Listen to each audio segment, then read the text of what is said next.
कि किवी चाहिँ अलि नेपालमा धेरै लगाइरहेका छन्। हिउँ हिउँ हिउँ पर्ने स्थानभन्दा चाहिँ तल्लो भूभागमा।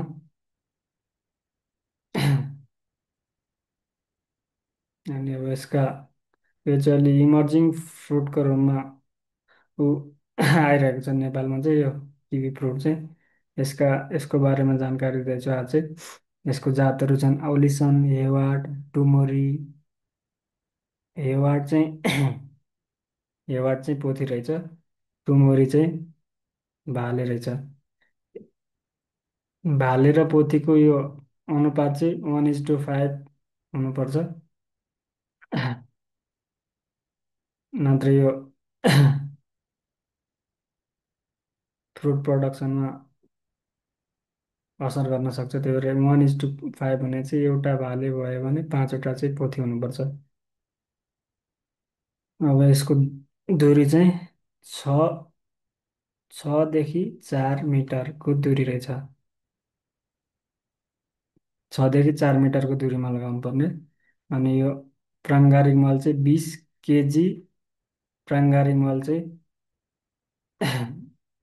प्राङ्गारिक मल चाहिँ फल फल दिने बोटामा दिनुपर्ने रहेछ। फल दिने बोटामा वार्षिक। अब यसको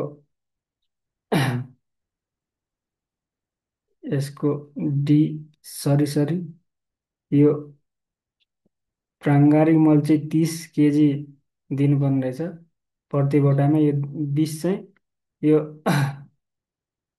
यो चाहिँ एक रोपनीमा लगाउन सकिन्छ 20वटा बोटा चाहिँ। अब डिएपी चाहिँ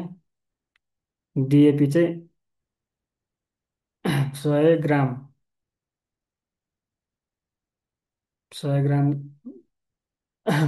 100 ग्राम एक वर्षमा फल दिने बोटामा दिनुपर्ने रहेछ।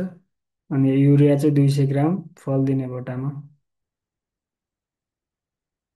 अनि यो म्युरेट अफ पोटास चाहिँ 100 ग्राम। 100 100 ग्राम डिएपी, 200 ग्राम युरिया, 100 ग्राम चाहिँ एमओपी चाहिँ दिनुपर्ने रहेछ। कार्तिक मङ्सिर फल टिप्ने समय चाहिँ कतिखेर हुँदैछ भन्दाखेरि कार्तिक मङ्सिर। कार्तिकदेखि मङ्सिरमा फुल झुस झर्न थालेपछि झुस चाहिँ झर्न थालेपछि फल टिप्नु पर्दछ। कतिखेर टिप्ने रे कार्तिकदेखि मङ्सिरमा झुस चाहिँ झर्न थालेपछि फल टिप्नु पर्दछ।